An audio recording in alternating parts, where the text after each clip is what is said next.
For our team exploration project, we have decided to create an automatic firefighting robot, utilizing Arduino and combining various parts and modules together with the end result of successfully extinguishing fires automatically.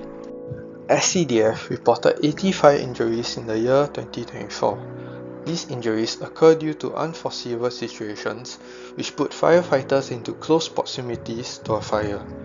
Some fires might also be heavily inaccessible due to being blocked out by debris, which can potentially increase the difficulty in putting the fire out. Here's a short video demonstration of our automatic firefighting robot. Fire, fire, fire, call 995, fire! Fire, fire, fire, fire, call 995, call 995, fire, fire, fire! Fire!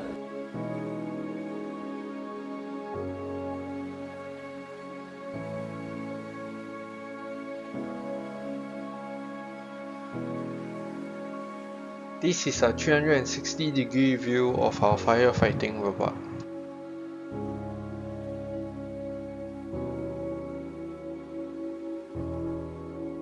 For our automatic firefighting robot, we use 4 DC motors, 1 car frame, 4 wheels, 3 flame sensors, 1 Arduino Uno microcontroller, 1 breadboard, 1 tiny circuit screen, 1 battery pack, 5 volts DC water pump with water hose connected, 1 HC06 Bluetooth module, and lastly 1 L298N motorboard.